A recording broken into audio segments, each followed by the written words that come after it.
14 सितंबर 2020 को यूपी के हाथरस के चंदपा क्षेत्र के एक गांव में अनुसूचित जात की युवती से हुई थी दरिंदगी। दिल्ली में इलाज के दौरान हुई मौत के बाद पुलिस ने जबरन जला दी थी पीड़िता की लाश। देश और दुनिया में बना था बड़ा मुद्दा। योगी सरकार की पुलिस और प्रशासन की हुई थी भारी फजीहत।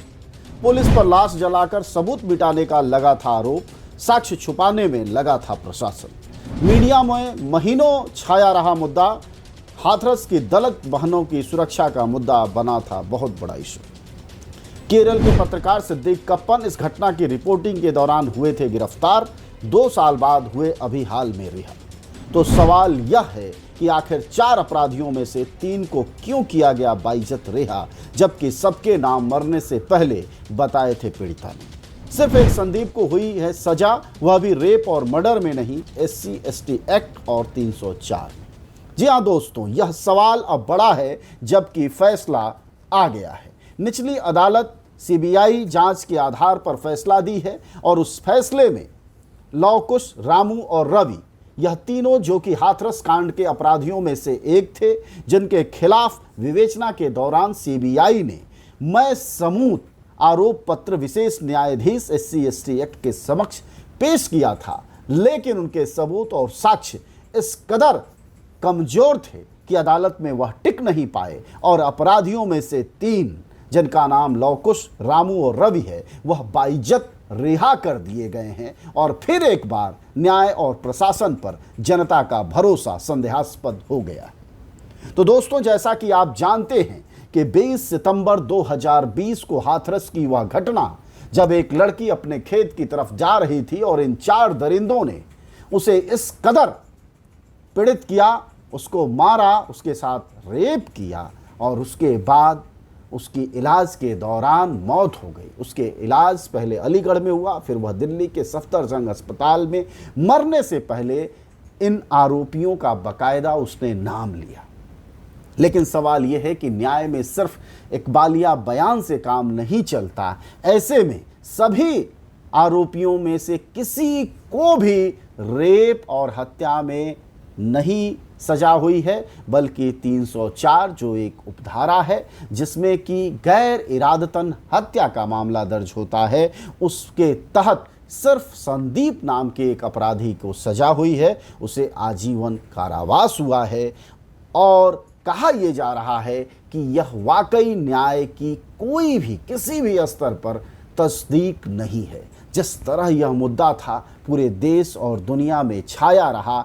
महीनों सरकार, प्रशासन, मीडिया लगी रही। बाकायदा उस गांव को, जो वह गांव था, उस चंदपा क्षेत्र के उस गांव को बाकायदा पुलिस ने बैरिकेड में लगा दिया। वहां PSC और यूपी पुलिस के जवान महीनों तक बने रहे। मीडिया को घुसने नहीं दिया जा रहा था। स्थिति ये थी, इतना बड़ा मुद्दा बन गया था और फैसला आया तो टाए टाए फिस हुआ। शायद यही वजह है कि उत्तर प्रदेश की शासन व्यवस्था, दलितों का हाल, पुलिस प्रशासन का तौर तरीका और CBI की जांच पर किसी का भरोसा बनते हुए नहीं दिख रहा है। भले ही मुद्दे बड़े हो जाएं, लेकिन पुलिस अंततः आरोपियों को छोड़ते हुए नजर आती है। आखिरकार अब किससे जनता मांग करे? यहां तो CBI जांच कर रही थी और CBI जांच के पास वह सबूत नहीं थे, वह आधार नहीं थे जिससे कि वह अदालत में साबित कर पाए कि ये दरिंदे, जिनका नाम लवकुश, रामू और रवि है और संदीप है, यह चारों के चारों हत्या और रेप में शामिल थे। आप सब जानते हैं कि जनज्वार का खर्च आपके जनसहयोग की बदौलत चलता है। आप भी जनसहयोग में शामिल हों और आज़ाद और स्वतंत्र पत्रकारिता को बनाए रखने के हमारे इस महाअभियान में शामिल हों। हमें इंतजार रहेगा आपके सहयोग का, क्योंकि आपका सहयोग ही हमारी मजबूती का सबसे ताकतवर रास्ता है। धन्यवाद साथी। आज उस परिवार का क्या हो रहा होगा दोस्तों, जरा सोचिए, जो 999 दिन की इस जहन्नुम यात्रा को करते हुए यहाँ तक पहुँचा था कि अपराधियों को सजा मिलेगी, लेकिन नहीं हुआ।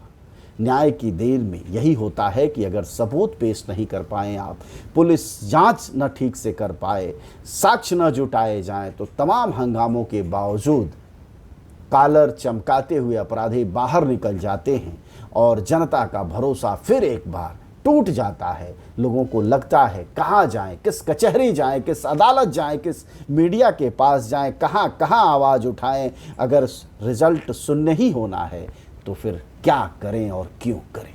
और फिर एक बार यह सवाल हमारे लोकतंत्र के सामने बहुत चिंघाड़ते हुए और मुंह चिढ़ाते हुए सामने खड़ा है कि आखिर सीबीआई का जब यह हाल है तो फिर दूसरों का क्या होगा। खैर, ऑप्शन और है, 999 दिन के बाद, इस फैसले के बाद एक बार हो सकता है पीड़ित पक्ष, जैसा कि वकील पीड़ित पक्ष के कह भी रहे हैं महिपाल सिंह निमहोत्रा, कि वह इस फैसले के खिलाफ हाई कोर्ट जाएंगे, तो वह जाएंगे। अब देखते हैं हाई कोर्ट इस मामले में क्या हस्तक्षेप करता है। लेकिन अपराध के सामान्य मामलों की जो तजुर्बा है वह यह कहता है कि अगर निचली अदालतें जो फैसला देती हैं, फैसले उसी के आसपास कायम रहते हैं। इससे जो अक्षमता सामने उभर कर आई है वह उत्तर प्रदेश पुलिस और सीबीआई की समझ में आई है कि अगर वह लाश सबूत मिटाने के लिए नहीं जलाए गए होते तो शायद आज जो अपराधियों को सजा मिली है बिल्कुल अलग होती और यह चारों के चारों आजीवन कारावास, हत्या और रेप में झेल रहे होते।